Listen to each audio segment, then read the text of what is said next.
السلام علیکم. یو څو غټ خبرونه دي. یو خدا دی چې خلک غیر قانوني طور د پاکستان نه ځي په غرونو کې په سمندري لاره او بیا هغې کې نقصان وشي. نو اوس په یونان کې یو کشتۍ ډوبه شوې ده چې په هغې کې 40 پاکستانیان مړه دي، ډېر لاپته دي، څه زخمیان یې ترې راوویستل. دا ولې دي؟ خلک د ملک نه مایوسه دی او ډېر تیزۍ سره ځي. په لیګل لارو باندې خرچه ډېره ده، یا د ډاکومنټس نه برابر، نو بیا په ایلیګل لارو ځي او دا ایلیګل لارو هم یو لوی کاروبار جوړ شوی د خلکو پکې مزي دي.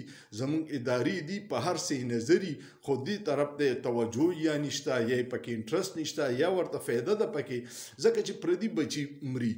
دا خلک روان شي په دې لارو باندې افغانستان ته یا ایران ته، د ایران نه ترکي ته، د ترکي نه بیا په سمندري لارو په وړو وړو کشتو کې ځي.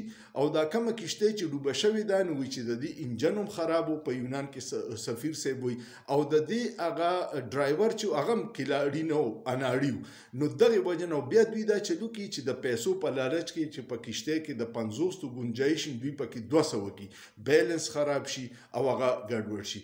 په دې کې بدقسمتي ده چې پاکستانیانو پکې خپل د 10 کالو ماشومان بچي هم ځان سره روان کړي.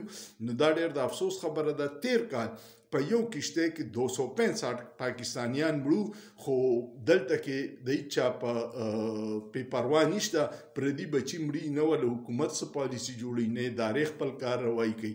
نو دغه پردي بچي مري، خو ملک نه خلک مایوسه دي او دا یو غټه وجه ده. دویم خبر دا دی چې په لندن کې د انصاف نظام ډیر زیات بهترین دی. یو 10 کاله ماشومه ده، سارا شریف، هغه په کور کې پلار او میرنۍ مور او تره تشدد به پې کوو، خو دغه یې ورځې پې دومره وکړو چې مړه شوه. هغوی فوري پاکستان ته راوتښتېده، پولیس ته اطلاع ورنه کړه چې په ایرپورټ راکوشو. نو دلته یې پولیس ته فون وکړو چې یاره سارا مړه ده. پولیس ورته وایي چا مړه کړې؟ وایي ما مړه کړه.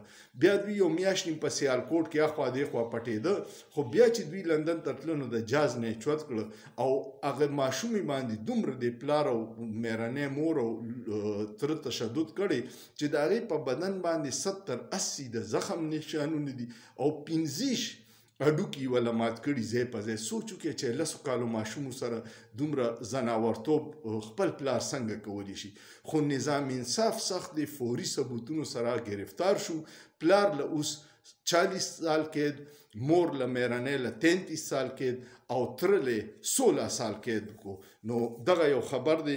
پاکستانیان چرته ډیر کم به ته واورئ چې لوی کارنامې کړي په داسې شیزونو کې، ځکه چې ملک څه عجیبه طرف ته روان دی. یو بل خبر دا و چې ورلډ بینک 33 کروڑ ډالر د غربت ختمولو دپاره پاکستان له ورکو. نو د پنجاب اسمبلی ممبرانو به دا سوچ کړي کیدای شي موږ د ټولو نه زیات غریبانان یو. نو هغوی په خپلو تنخواګانو کې د ممبرانو، د مشیرانو، د وزیرانو، د سپیکر د 500% نه والا 900% اضافه وکړه. سالانه چې سرکاري ملازمینو یا پنشنو له 10% اضافه ورکوي، نو حکومت چغې وایي چې فنډ نشته او فنډ نشته. او د پنجاب اسمبلی ممبران له 500%، لکه چا چې مخکې لاک تنخواه و نو اوس یې 15 لکه شو، دا 500% شوي. او د ځینو پکې چې لاک و نو 9 لکه یې کړه، دا 900% شوي، د وزیرانو، مشیرانو او سپیکر. نو ورلډ بینک والا ورکړی چې غربت ختم کړي، هغوی په خپل غربت ختم کړو. بل یو خبر دی، وزیر دفاع دا خواجه آصف صاحب څه ګډې وډې کله ناکله وایي. هغه وایي چې محمود غزنوي ډاکو هغه به هندوستان ته لوټ مار له راتلو او زه هغه هیرو نه ګڼم. د هغوی خپله رایه ده، خو بیا تپوس دې پکار ده چې زموږ د یو میزایل نوم غزنوي ولې دی. بیا خو دا هم لر کېده چې بیا به خلک وایي چې دا غزنوي میزایل هم لوټ مار لی جوړ کړی کو ډاکو دی. نو داسې سټیټمنټ ورکوي چې ځان په شرمونو شرموي.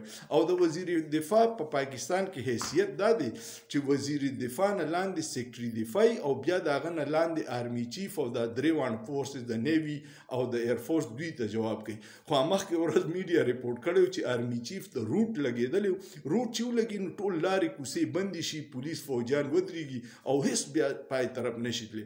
او وزیر دفاع یو واده له تلو نه په هغې روټ کې په ټریفک کې نښتی و، ځان یې نشو خلاصولی د خپل جونیر افسر نه، او دا زموږ وزیر دفاع دی. نو دنه ګیله نه ده پکار.